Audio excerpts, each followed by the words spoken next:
Conversa no Sarate, um espaço de escuta, de acolhimento e de muita arte. Salve, salve pessoas, aqui já Versátil, sempre coisas maravilhosas. A minha estreia aqui no canal do Instituto Sarate, com vocês no programa Conversa no Sarate. Então assim, vem com a gente, eu sou um dos entrevistadores, só vem com a gente. Hoje temos ela que é lenda na música preta brasileira, mundial da América Latina, uma artista incrível, multiartista também, né? E ela tá aqui com a gente hoje para bater um papo, para trocar uma ideia, vivência, história, dar risada, talvez se emocionar, ok? Vamos receber ela então, lenda, Ieda Rios. Muito obrigado, Ieda. Eu que agradeço o convite. Revela. É muito importante para a gente ter a oportunidade de estar contando a nossa história, falando um pouquinho sobre não só da nossa vivência, mas também da cultura em si, de como tudo isso acaba misturando com a vida da gente, né? Então, para quem não me conhece, Ieda Rios, canto rap desde 87, comecei há muito tempo, né? Já são quase que 38 para 39 anos de rap na minha vida. E isso mudou totalmente a minha maneira de ver o mundo, vamos dizer assim. Então é muito legal estar aqui, podendo contar um pouquinho sobre isso. A gente fala sobre arte, vida, a gente... Tudo começa era uma vez lá no princípio. Antes da gente falar da arte, também falar um pouco da família, da infância, da sua vida pessoal. Como foi a infância dessa... Se tornou uma artista, uma pessoa pública, mas antes, quem era a Ieda mais nova? A Iedinha era a trancinha, né? Esse era meu apelido. Eu cresci, que eu falo, eu não sou de periferia, mas eu cresci dentro de um quintal onde era um cortiço, então eu tinha a minha favela particular, digamos assim. Ali a gente convivia com pessoas tanto nordestino como descendentes de europeus. Então tinha era muito peculiar tudo o que acontecia, entendeu? Aí a gente, como criança, às vezes a sua visão de tudo que está acontecendo... Hoje a gente olha para trás e fala, caramba, né? Eu vivenciei coisas tão interessantes que na época não valorizava, mas de certa forma tudo isso faz parte dos nossos valores, de tudo que a gente veio construindo, porque a partir do momento que eu estava convivendo com diversidades, também me foi ensinado a respeitar todo mundo, independente das suas diferenças, né? Então isso era legal, porque eu sou filha de mãe preta, pai branco. Só que o meu pai faleceu, eu tinha 1 ano e meio de idade. Meu irmão Ulisses, ele tinha 3. E minha mãe era diarista e batalhava muito para criar nós dois sozinhos, né? E a minha influência de música veio muito da minha mãe, porque minha mãe, na época da juventude dela, ela cantava, mas teve que parar, porque a família também não queria, porque na época as cantoras, que na época das cantoras de rádio eram discriminadas pra caramba. Então a família não permitiu, mas ela sempre teve a musicalidade muito forte nela e isso passou para mim. Então assim, muitas influências que eu tive de música veio da minha mãe, que ela curtia, Pixinguinha, Ângela Maria. Cara, era muita coisa legal assim que minha mãe ouviu. Ela gostava de jazz, curtia música latina.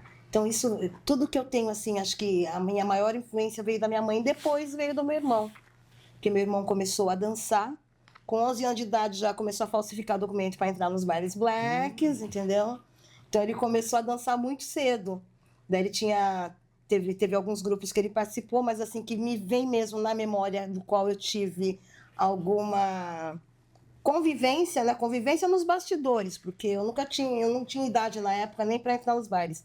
Apesar da nossa diferença de idade ser pouco, eu sempre aparentei menos idade, então eu não conseguiria enganar ninguém com documento para querer entrar num baile, para ir lá curtir, né? E com o Ulisses, eu vi os ensaios que ele tinha com o grupo, ele tinha um grupo chamado Sky. Então eu participava dos ensaios, ajudava a desenhar as roupas, a confeccionar.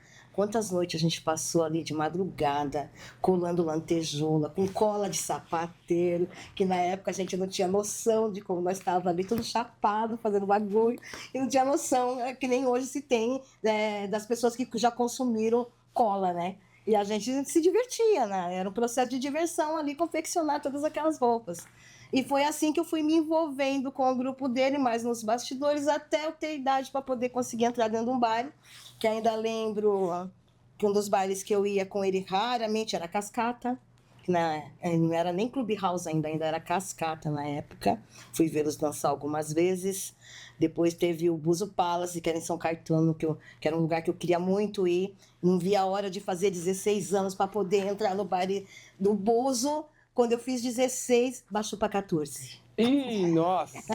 Cara, que frustração! Mas tudo bem, eu peguei uma época legal. E nos bastidores eu ia acompanhando meu irmão com o grupo de dança dele. Até que chegou o momento, daí o Paradise de Sky virou Paradise, porque tinha um grupo Paradise também, que era do mesmo bairro, que vinha também com o mesmo segmento, e desmanchou o grupo, daí ficou assim, o Sky também teve perda de integrantes, daí acabaram se juntando e como a maioria era Paradise, prevaleceu o nome Paradise do grupo. E com a junção do grupo, acabou prevalecendo o nome Paradise para o grupo. E eu continuei acompanhando eles onde dava. Eu ia assistir eles dançando. Até que chegou, eu acho que eu devia já estar com os meus 20 anos, por aí. Nessa época, eu estava participando de uma comunidade na igreja católica do bairro. Inclusive, foi aí que eu conheci o Péricles. Tem essa história, a gente joga mais pra frente. Só um recorte, conheceu o Péricles. Só voltando umas casinhas, a gente vai falar sobre o Péricles e outros artistas que você conheceu e trabalhou. Voltando, seus pais, o Ulisses, seu irmão, pro povo saber quem foram essas pessoas, o nome dos seus pais, para todo mundo saber. Minha mãe era conhecida como Ivone, mas o nome de batismo dela era Maria Evan, que foi um dos nomes que eu... Daí eu vou chegar no Ieda Rios, daí eu vou falar. E meu pai era Manuel.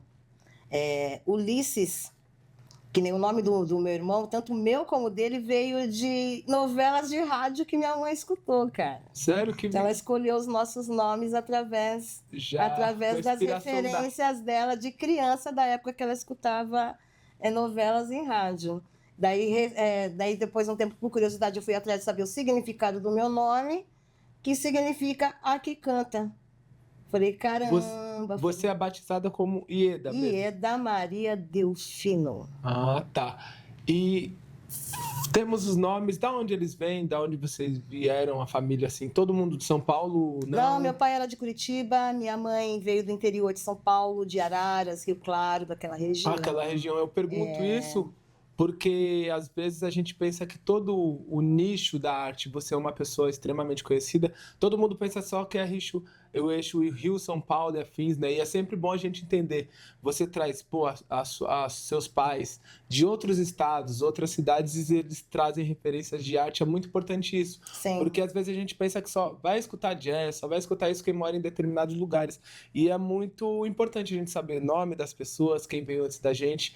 E é uma honra, eu digo novamente, entender e conhecer um pouquinho mais da sua história, porque é o mundo, né? A gente vai falar de Péricles, a gente vai falar de outros artistas. E você disse, o Paradise teve essa virada de chave na sua vida. O que é a arte nesse momento? Porque, assim, provavelmente você estava estudando, trabalhando, que a gente não é herdeiro, e a arte entra na sua vida. Como você consegue fazer esse quebra-cabeça? Então, em relação à música, quando eu fiz 15 anos, eu era doida para aprender a tocar piano, né? Mas eu tinha uma vizinha que tinha piano, nunca deixou tocar. Não podia tocar literalmente, não ir lá e tocar. Ela era o Kiko do rolê. Era mais ou menos isso. Você ia colocar, não põe a mão no piano. Era bem assim. Eu ia na casa da minha tia, tinha uma tia, irmã da minha mãe, e a patroa dela, na casa dela, também tinha piano. Então, já mal botava o pé dentro da casa, ela falava assim, não vai mexer no piano. Então, foi essa frustração de piano. Daí, quando eu fiz 15 anos, minha tia me deu um violão de presente. Falei, pô, eu queria um piano, ganhei um violão. E, cara, sem grana para poder pagar a aula e tudo mais. Daí pegava aquelas revistinhas de cifra, comecei a tirar umas notas. E eu sempre tive dificuldade para decorar a música de outras pessoas. Daí aprendi 3 notas no violão, com aquela mesma harmonia. Eu escrevia 10 músicas diferentes em cima da mesma harmonia. Foi assim que eu comecei a compor, porque eu não conseguia aprender a tocar música das outras pessoas. Então, o pouco que eu tinha ali de recurso, naturalmente, eu comecei a compor. E dentro da igreja, eu teve um festival de música sacra, e cada comunidade poderia ter os seus representantes para estar mandando lá para eles fazer um todo lá, ali do ABC. E entrou 2 músicas minhas, entendeu? Eu comecei a compor também em relação à igreja. Então, quer dizer, as minhas primeiras composições mesmo, que foram sérias, ao meu ver, que eu tentei ser profissional, vamos dizer assim, apesar de que era uma amadora e primária dentro de todos os meus conhecimentos.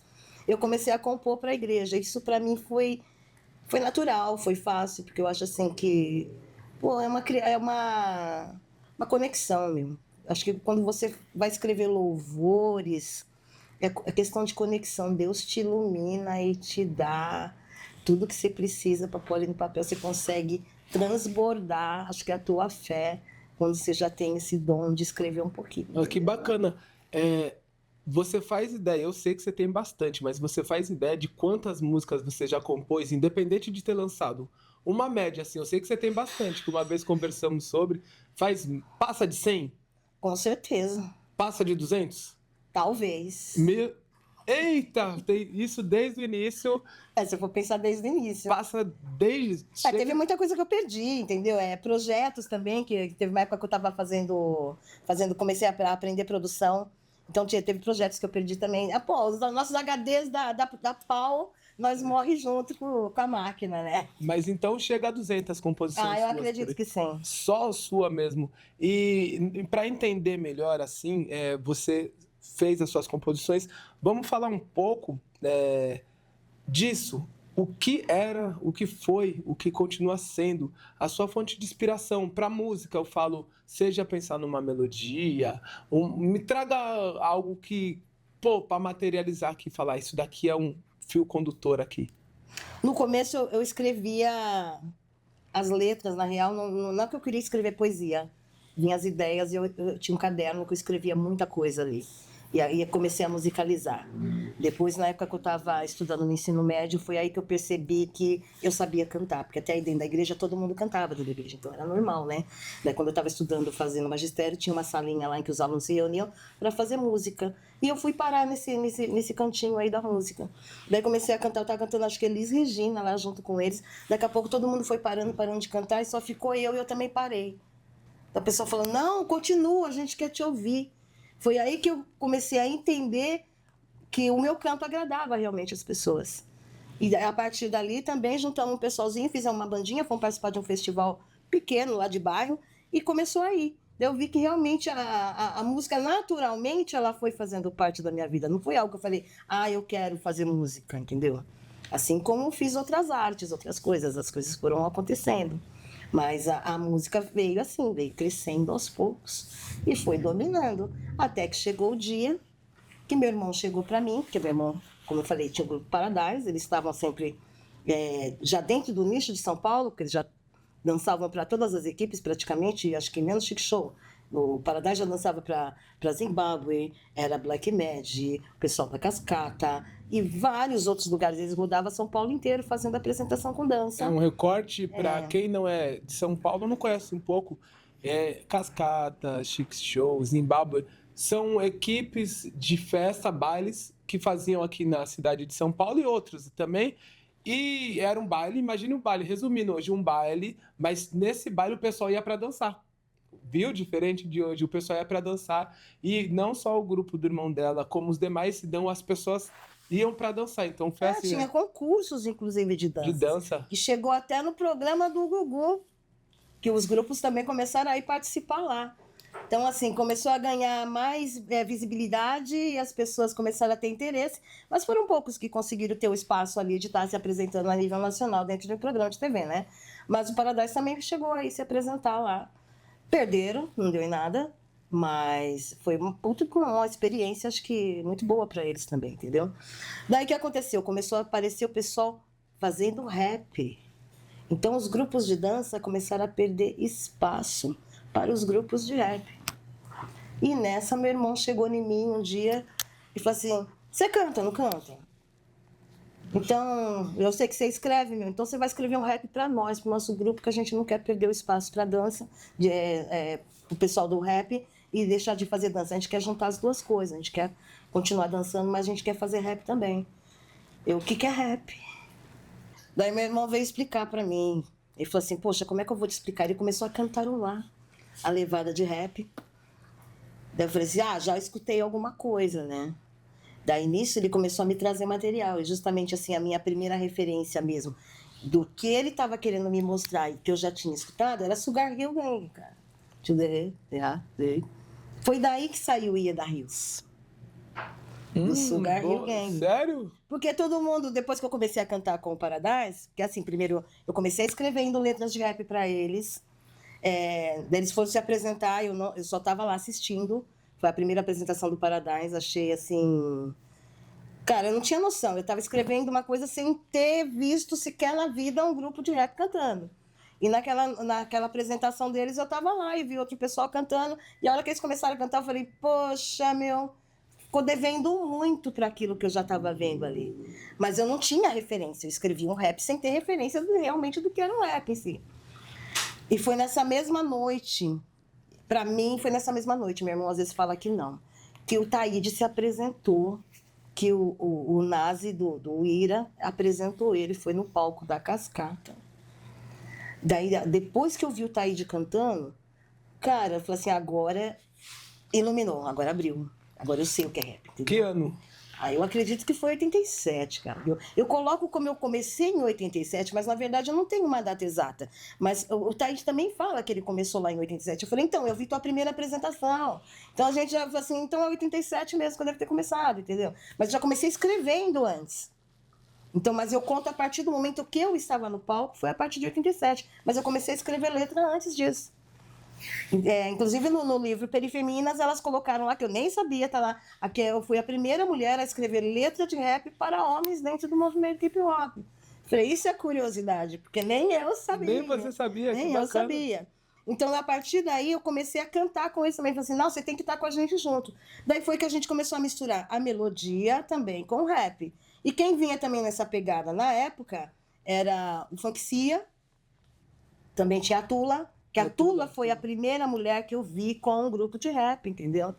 Então não vou dizer que foi a minha referência feminina, porque assim, eu lembro vagamente, mas eu lembro que a primeira mulher que eu vi no palco com um grupo de rap foi a Tula. Depois disso, tinha também o Sampa Crio, que já estava fazendo a mistura de melodia com rap. Daí conheci o Catito e o Rei Nilson, que também faziam essa mistura de melódico. Mais cantado.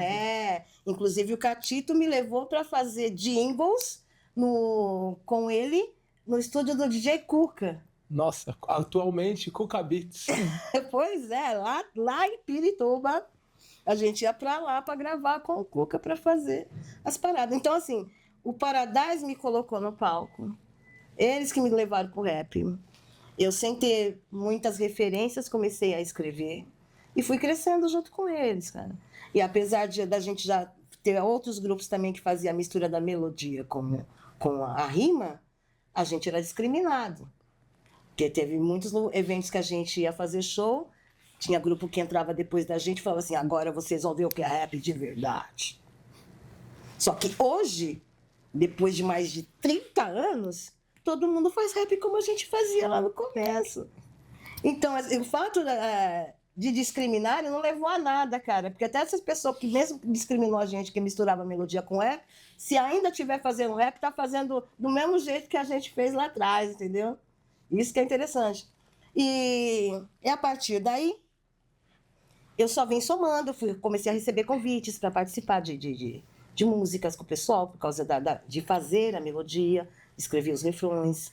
Minha primeira participação foi a convite do Sampa Crio, quando ele lançou o primeiro disco deles. Na verdade, era disco mesmo, LP, bolachão. Entendeu? Qual o nome da música? Ritmo, Amor e Poesia, que foi a música que deu título ao disco dele. Era eu e o Taíde cantando com ele. O refrão dessa música, como era aí? Ixi, eu não vou lembrar. Não vale mais, né? Depois, ó, tava rimando. Tava rimando? Tava rimando nessa. Que legal. Hoje, se eu vou escutar, eu dou muita risada, porque é muito primário, entendeu? Então é muito engraçado. A gente, não que eu tenha vergonha, de jeito algum. Tudo é evolução. Eu dou graças a Deus, assim, das pessoas já terem me feito convite lá atrás, mesmo que hoje a gente fala assim, caramba, olha quanto eu evoluí. Eu acho que isso que é legal, a gente vê o quanto a gente melhorou de lá para cá. Porque não foi só a gente, o rap evoluiu. Então você tem todo um segmento para ir acompanhando. Que não adianta, vamos dizer, eu falar, eu canto desde 1987 e estar cantando como eu cantava em 1987. Ah, cara. não, isso daí... Ninguém vai me valorizar desse jeito também, porque a gente já ficou para trás, ela foi outra época. E a gente só veio crescendo de lá para cá. Então, meu primeiro convite foi esse, foi com o Sampa Crio. Que bacana. E daí você fez Sampa Crio, quais ali? Vamos citar pelo menos 5, né? Se não são muitos. Com Taíde você trabalhou durante bastante tempo. Algumas músicas, só não cantar, só a frasear. Músicas, 3 músicas com Taíde, assim, eu conheço que te consagrou assim, que você acha assim que, pô, as pessoas reconhecem minha voz por essas. 3. Se quiser cantar, canta. Se quiser falar. Tempo Bom. Acho que ninguém sabe, ninguém viu também. Ninguém sabe, ninguém viu. Tempo Bom todo mundo conhece. Deixa eu ver o que mais. Ah, cara, são tantas que eu não consigo. É porque assim, o Taíde ele teve clássicos por épocas, entendeu? Teve coisas que ele deixou depois de cantar em alguns shows. Mas até hoje, o Ninguém Sabe é uma música forte pra caramba. O Tempo Bom, ele é obrigado a cantar, mesmo que ele não tiver muito afim. Hoje eu acho assim que é a bandeira do cara. É o que abriu o caminho e que vai continuar. Eu mesma, dependendo das pessoas que vêm me perguntar se eu canto, eu tenho que cantar o Tempo Bom para a pessoa ter referência de com quem ela está falando. Então eu acho assim que é uma música que a gente vai levar muito ainda. Pô, e tem muitas outras músicas do Taíde. Pô, tem outra. Digo, você sabe quem eu sou. Então, assim, tem Assim que a Minha Humanidade também tem várias. Eu não participei só. Pô, o mais engraçado, outra curiosidade em relação ao Taíde. A primeira vez que eu subi no palco com o Taíde, ele foi cantar no Sesc Pompeia com banda. Acho que foi o primeiro show dele no Sesc. E ele precisava que eu cantasse. Na véspera, ele me chamou para mim fazer a noite com ele. Porque quem tinha gravado a noite era a Dete. E a Dete tinha sumido, ele não conseguiu entrar em contato, numa época que a gente dependia do telefone fixo Né? para conseguir falar com alguém. Daí ele conseguiu falar comigo e eu fui lá. E antes do show, fui lá no piano, com o cara que ia tocar lá com ele, os teclados, e passei a noite para poder fazer lá com a banda. E todo mundo, até hoje, acha que quem gravou a noite fui eu, mas não sou eu, é a Dete que foi. Sério? Foi do Lady Rap, entendeu? Nossa, eu fui um desses daí que pensei a vida inteira e só... Eu sei que é mentira, né? Não, a versão gravada, que bacana. E assim, a gente fala de Taíde, a gente vai falar do Péricles já. Primeira música que eu ouvi sua, assim, solo, foi no disco Movimento de Rua, Natanael Valença, Som de Preto. Foi ali, eu já tinha ouvido sua voz em outros trabalhos de outros artistas, mas ali foi o primeiro ali. Me fala um pouco da experiência. Foi o seu primeiro single ali com o Movimento de Rua ou tinha alguma outra coisa? Eu falo lançado publicamente, assim, que pelo menos chegou ao meu conhecimento, assim, um trabalho solo seu no disco Movimento de Rua, aquela coletânea. Teve algo solo seu ali antes? Antes a gente teve uma gravação com o Paradise, que saiu 2 músicas na coletânea, que foi o Me Leva, que era um love song, um rap song, e tinha uma outra que já era uma levada mais quebrada, que hoje eu uso e falo, caramba, Edinha, você já fez um rap todo quebrado lá atrás, e as pessoas nem conhecem, entendeu? O que rolou mesmo pra gente naquela época, isso acho que foi lá pra 94, por aí, mais ou menos, eu não lembro exatamente. Caramba, que bacana, porque eu vejo esse daí, o som de Preto lá no Movimento de Rua, assim, o álbum, se eu não me engano, acho que você é a única mulher que canta naquele disco, eu não lembro, mas se não for a única, é poucas desse álbum, assim.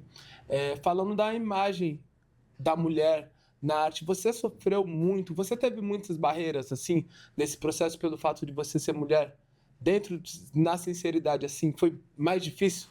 Foi complicado em alguns momentos, não tive muitos episódios, não, porque o fato de eu estar com o Paradise, era um grupo de homens. Então eu tinha 4 homens ali, e só eu de mina ali no meio, com o meu irmão junto, que também, mesmo fora do palco, já sempre foi um irmão protetor.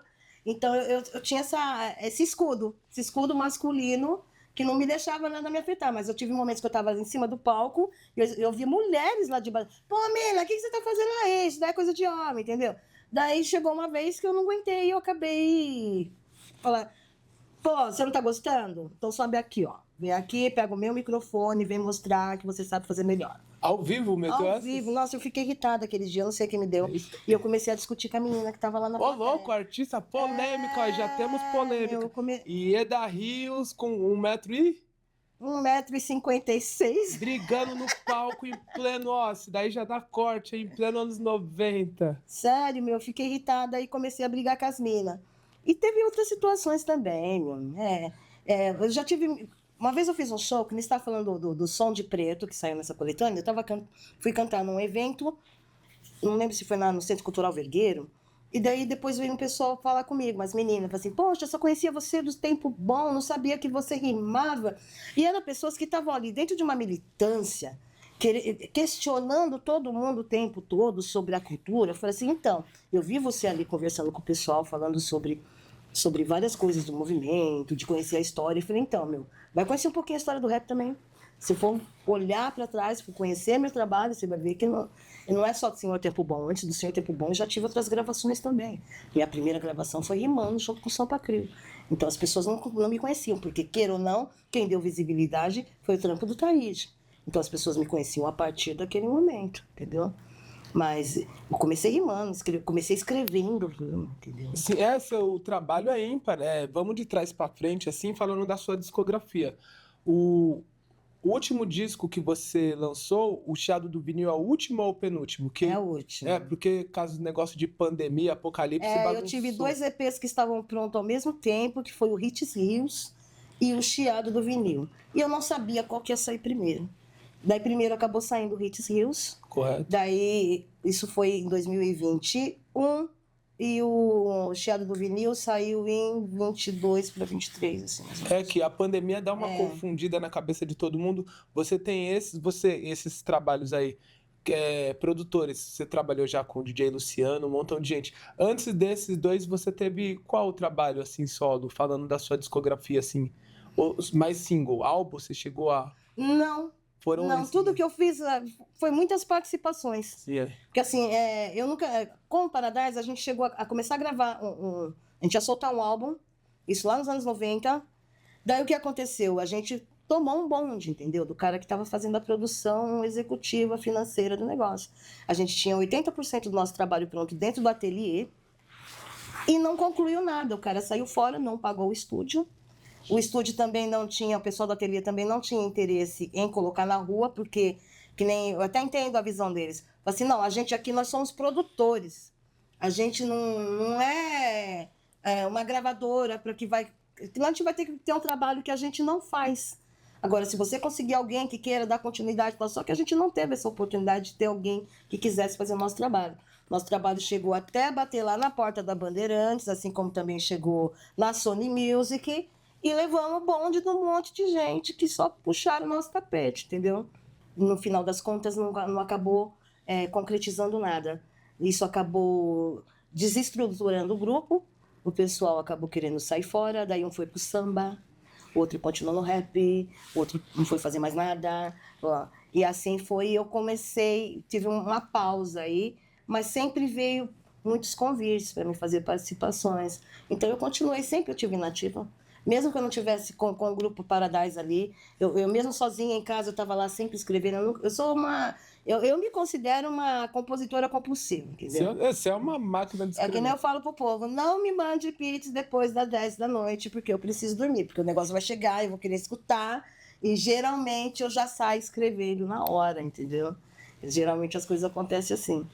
E nisso eu comecei a fazer a participação com um, participação com outro, daí o povo me chamava para fazer show juntos também. Então eu não parei. Então foi nessa correria, eu não sentia a falta de ter um grupo, e também a dificuldade da gente fazer um solo era complicado, porque era muita grana, você tinha que pagar horas de estúdio, você tinha que pagar o produtor, sabe? Era muita coisa. Então eu cheguei a receber muitas propostas até para gravar solo, só que além de eu não me sentir preparada para fazer um álbum, porque assim, eu estava acostumada a ter apoio de vocais, os músicos que dançavam. Pô, a gente com o Paradise era assim, DJ Ninja. Acho que o último DJ que o Paradise teve foi o Ninja. Então, a gente chegou a participar, deixa eu voltar um pouquinho mais para o Paradise para entender. A gente participou de 2 concursos de rap, um em 88, outro em 89. Nós tiramos o primeiro lugar nos 2. E a partir daí o povo não queria mais a gente participando de festival, porque o pessoal não sabia se olhava. Eu chamava atenção cantando, os meninos dançando, o rap deles, mais um ninja no scratch. Então era assim, era um conjunto. E fora o look, que a gente fazia uns visual muito louco, de roupa grafitada, roupa rasgada. A gente procurava assim, dava o máximo para fazer um show legal. E eu sentia a falta de toda aquela estrutura, de ter apoios de pessoas comigo. E toda vez que alguém vinha conversar comigo para fazer uma proposta para mim gravar um som, que seja um álbum, cara, daí vinha todo aquele papo de empresário, entendeu? De querer te reformular, mudar, vamos dizer assim, querer escolher a música que você vai cantar, querer definir o visual para você. E eu não queria ser reformada para estar dentro desse mercado todo, entendeu? Falei, caramba, meu. Falei, o cara chega aqui, me elogia, fala que gosta do meu trampo, mas tudo que eu faço não tá bom.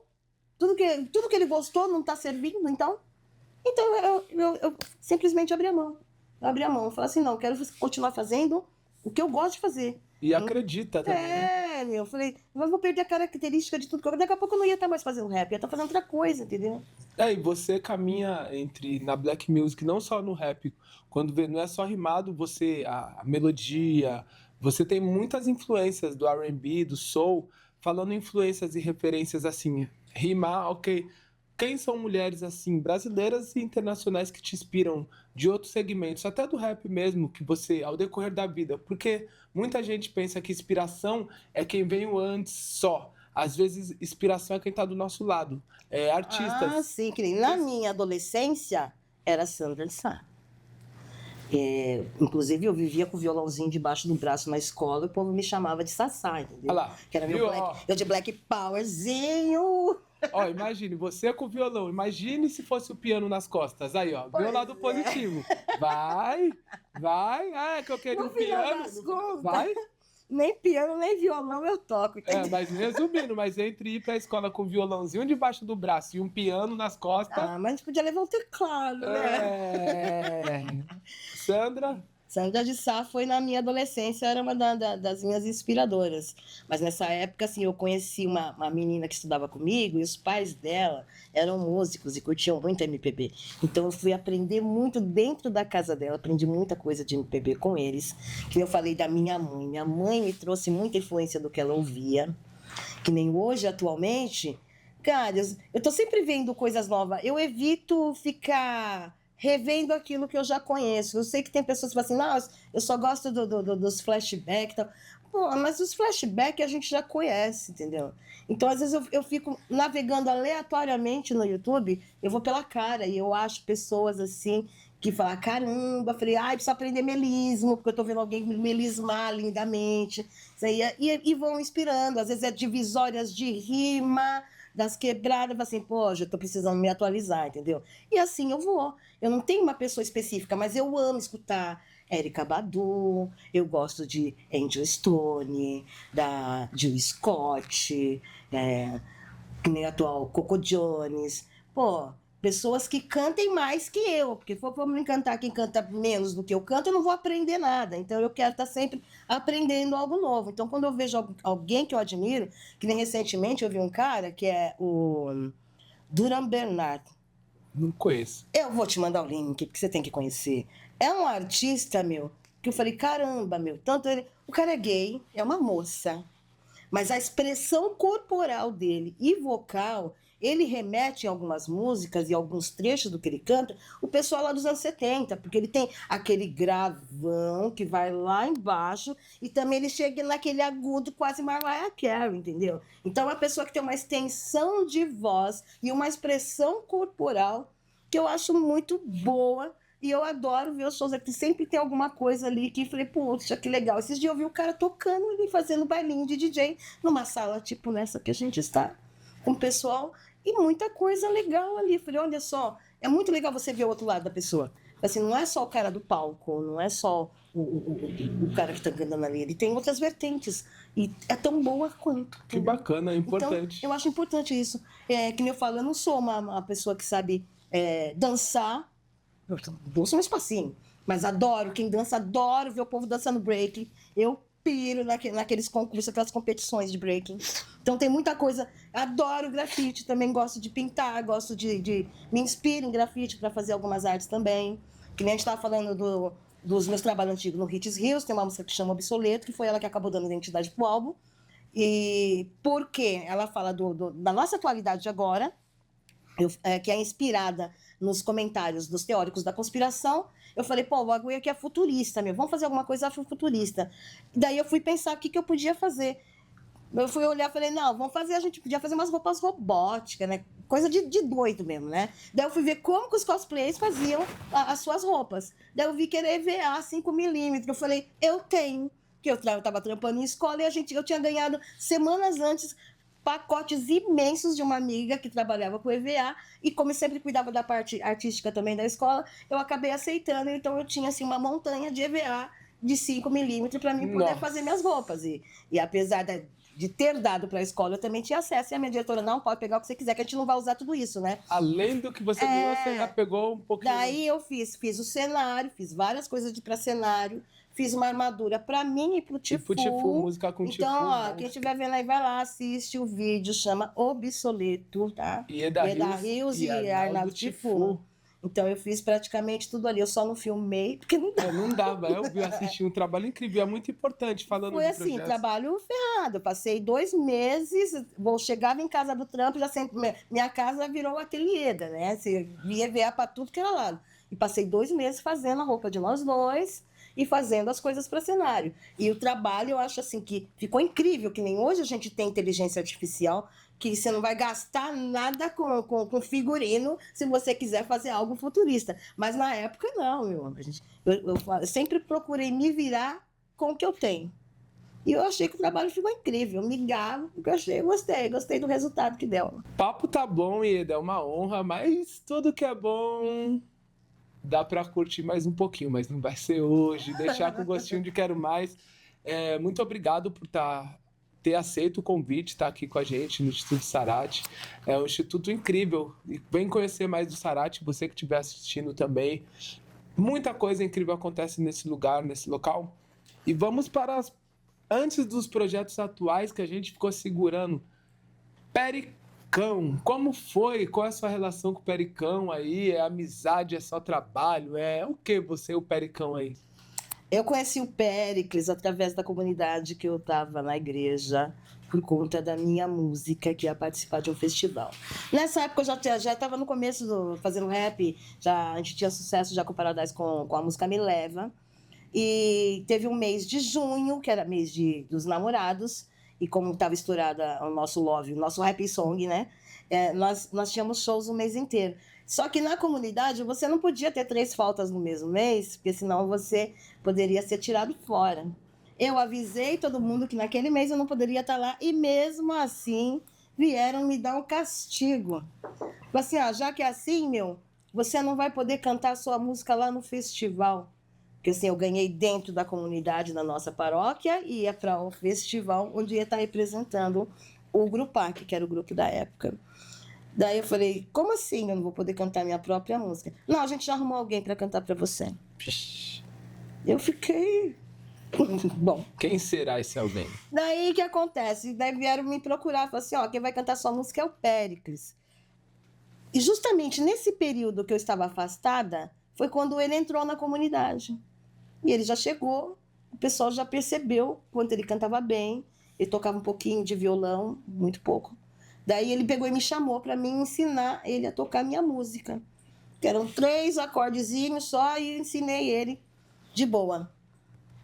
E fiquei chateada com a comunidade, mas falei, não, tem que ser... Eu já tinha outras coisas que me incomodavam ali dentro. Acho que o fato de eu falar demais, criticar demais, isso estava incomodando, e foi a desculpa que eles arrumaram de repente para me tirar fora.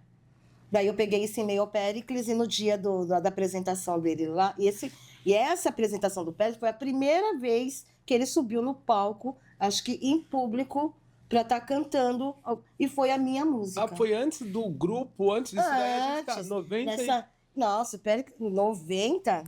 Não, acho que foi nos anos 80, não, fazia um ano. Foi em 88, mais ou menos. Caramba, 80, antes? Mais ou menos isso, mais ou menos. O que acontece? Eu conheci a mãe do Péricles, depois desse episódio aí, daí eu comecei a frequentar a casa do Péricles. Mas deixa eu terminar a história do festival. Daí chegou lá no festival, ele se apresentou com a minha música, não tinha primeiro, segundo, terceiro lugar. Eram 7 músicas que seriam escolhidas daquele todo que teve lá.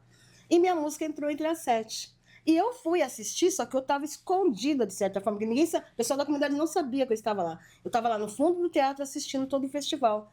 Daí, a hora que chamaram para receber o troféu pela minha música, que pena, a compositora não está aqui para cantar a música. Eu falei, tô sim! Peguei, subi no palco, cantei a música com ele.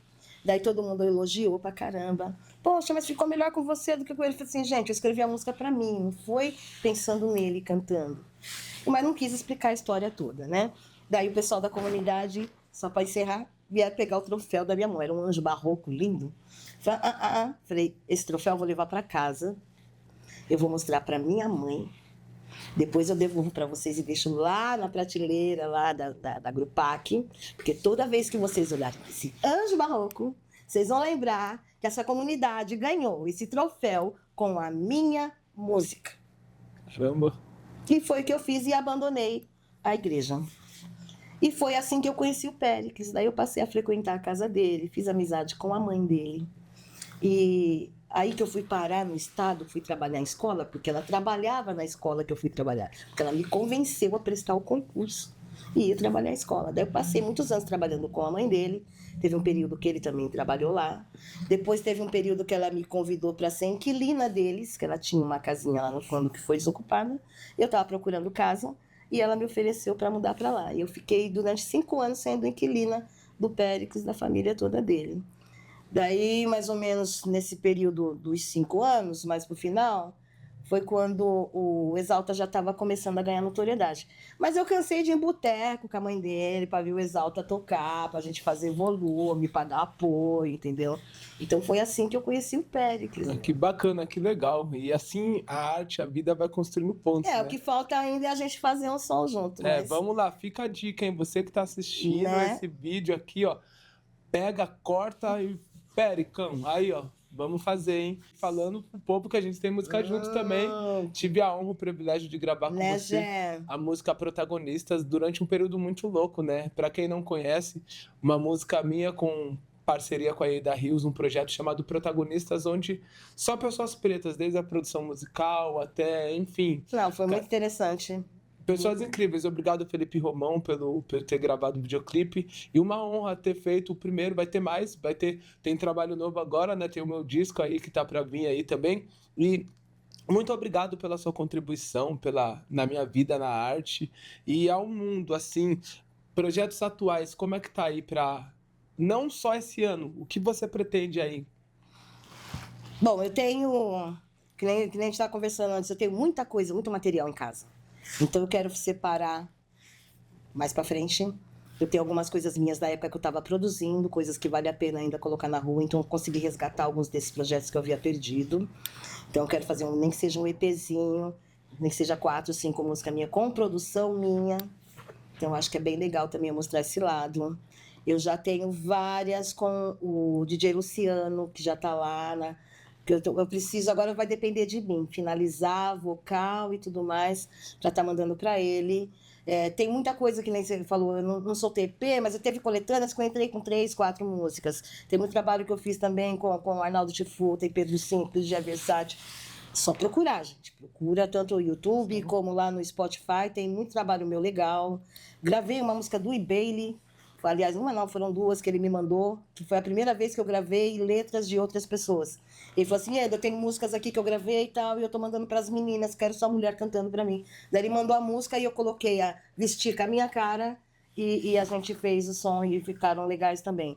E tem várias lá que vai sair com o Luciano, se não rolar de a gente fechar um álbum, eu vou acrescentar mais outras pessoas também interessantes, que eu tenho o DJ B8, quem não conhece do Projeto Nave, que também é meu produtor, também é meu DJ. Então, assim, eu estou cercada de pessoas ótimas, é muito legal você estar com produtores, DJs, produtores, porque eu acho que hoje em dia não basta ser DJ, tem que ser produtor, porque chega ali na hora do ensaio, você descobre que você tem que cortar aqui, que você quer emendar lá, então tem que ter pessoas competentes que já resolvem tudo na hora, isso é incrível. Eu que preciso correr atrás para chegar nesse nível, né? E quero fazer também ainda participações com Stephanie. É, o projeto que você está trabalhando com ela, né? Esse Vocês trampo... não têm músicas juntas ainda? Não tem música junto com a Stephanie. Eu sou a pessoa mais privilegiada do Boom, porque eu não participei do disco dela, do álbum dela.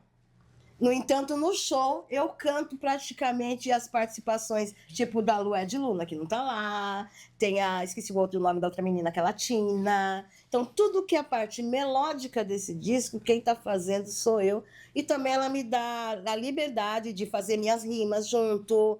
Eu não preciso botar freio nas minhas interpretações, assim como ela me faz questão de me pedir opinião, de pedir ideia. Então, assim, a gente já tem uma cumplicidade ali junto, que parece que a gente já conviveu, assim, em palco décadas. Eu conheço a Stephanie desde o começo, que ela começou a cantar, que ela tem mais de 20 anos de carreira, que ela é lá de Santo André também, né? Então, assim, sempre admirei o trampo dela. A gente já tentou fazer um bagulho junto, não deu certo, acabei desistindo do projeto.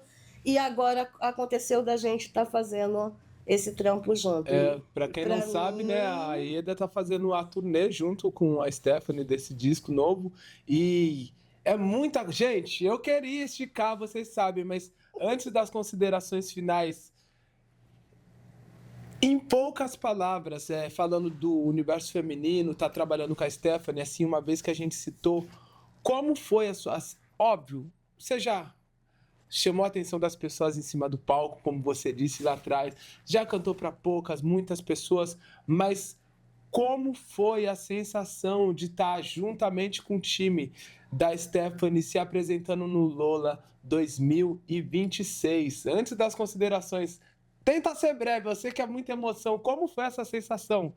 Cara, não foi só o Lola, né? Que nem a gente no Lola, a gente teve um formato diferente, mas a gente também fez The Town. Também pra gente é incrível, né? Todos os shows que eu fiz com a Stephanie até agora só foram shows maravilhosos. Só lugares assim, casas maravilhosas. Já começou com o lançamento na Casa Natura, depois a gente fez turnê em Sesc, a gente já tá viajando direto para fora. E agora, que nem no Lollapalooza, que nem você colocou, pô, a gente tá com Sorry Promise.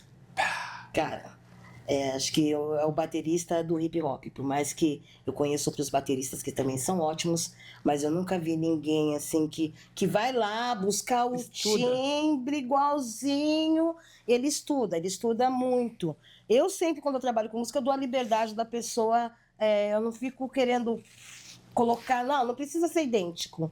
Mas não, ele faz questão de ser idêntico e acrescentar mais um olho, entendeu? Isso é muito legal. O Dudinha no baixo, que eu conheci ele agora, fiquei assim impressionada com o talento do Duda também. É foda. Daí a gente tem o Negrito, que já faz com a gente habitualmente nos shows, que somou com o DJ Paul, que também fez parte de toda a produção artística do show, assim como no álbum do Boom, ele também teve as participações dele ali. A Stephanie, ela tem um timbre que é só dela, cara. E a energia que ela coloca pra fora, a gente que tá ali do lado, que nem eu e ela, a gente não pode chegar e dar a mão antes de começar e se falar alguma coisa antes do show, porque a energia que a gente troca é tão forte que a gente chora. Então a gente já fala assim, 10 minutos antes do show a gente vai trocar essa ideia, fazer uma oração e tudo mais, porque senão a gente entra emocionado. Isso afeta a tua respiração, afeta tudo, e às vezes acaba prejudicando a sua apresentação, porque você está tão envolvido emocionalmente com tudo aquilo, então a gente tem que tentar dosar toda essa energia maravilhosa que a gente sente estando junto. E com esse time todo junto, isso só amplificou tudo isso. Então o show do Lola, para começar, a gente abriu o festival. Cara, não é fácil você ser o primeiro grupo de um festival grande desse tamanho, num lugar daquele imenso. De repente você vai chegar ali para cantar, que nem aconteceu no Detal, as pessoas começaram a chegar no palco conforme o andamento do show. E quando terminou o show, a gente tinha um público. Mas praticamente a gente estava cantando para 10 pessoas quando começou. Já no Lola, a hora que a gente foi passar o som, já tinha uma multidão lá esperando a gente. Daí você sabe que agora as pessoas estão ali esperando você. Então isso não tem preço, tem coisas que a gente vive que não tem preço. Então, Que isso é legal, muito incrível. legal. Parabéns. Vocês merecem todo esse time, pessoas incríveis. Eu que E- agradeço. Pessoas, obrigado. E Eda, considerações finais aqui de mão dada, que agora se for para emocionar, emociona. Considerações finais, o que você tem a dizer para o mundo, para o planeta Terra, tudo com você. E muito obrigado de verdade, todo o time do Sarate aqui. Olha, gente, eu acho o seguinte, que a gente precisa aprender a respeitar em todos os sentidos, não só em relação à arte, em relação a ideias. A gente tem que sempre respeitar o outro, porque senão a gente acaba extravasando, indo além das fronteiras da boa convivência, entendeu? Acho que é importante a gente aprender a conviver com as diferenças e tudo mais, respeitar todo mundo, que respeito é tudo. Eu não conheço uma pessoa que não goste de ser respeitado. E prestar atenção, que a gente sempre tem alguma coisa boa para passar para alguém. Então, às vezes passa despercebido. E aquela pessoa que você não deu atenção, às vezes trocar uma ideia com ela, ela que de repente tem a solução para aquilo que você está ali, ó, buscando. Quantas vezes eu conheci pessoas que por acaso me deram soluções para coisas que eu queria. É que nem em relação à minha música, eu fiquei impressionada. O Luciano já tocava a minha música O Meu Lugar, que por mais que as pessoas achem que é um love song, que eu falo, é autoestima, né? Então é amor próprio. Que a pessoa chega para você e fala assim: obrigado, escutei tua música no programa do Luciano e resolvi minha vida. Então, assim, a minha maneira de passar mensagens para a pessoa, vamos dizer assim, eu não sou uma pessoa militante que está envolvida com política, através da minha música, acho que eu consigo transbordar tudo que está dentro de mim através da minha música. Então, não só a minha, como a música de muitas pessoas, a arte de muitas pessoas, vamos tentar entender um pouquinho, prestar atenção um pouquinho, que às vezes vale a pena. E amor, cara, amor a si, que autoestima é o que te dá limite para tudo, te faz aprender a dizer não também, porque às vezes a gente fica aguentando as coisas e isso só nos adoece. Então a gente tem que aprender a dizer não e ensinar as pessoas a ir pescar também, entendeu? Não é só dar o peixe. Eu acho que é bem por aí. Eu acho importante a conexão com o Criador, que sem ele a gente não é nada. Eu acho que os nossos valores, seja valores de sociedade, tudo que for, é baseado tudo em crenças. Então, eu acho que crer em Deus é a melhor coisa que você faz na tua vida, porque sem o Pai, a gente não é nada. É Ele que dá seu dom, que te dá seu discernimento, que te abre as portas para você. Mas isso a gente tem que aprender a praticar a nossa fé. Fé é ser grato por aquilo que você não tem, certo de que Deus está colocando na tua vida. É isso. É isso. Muito obrigado, gratidão. Muitas bênçãos para você Sempre aqui coisas pra casa, para essa maravilhosas. casa linda.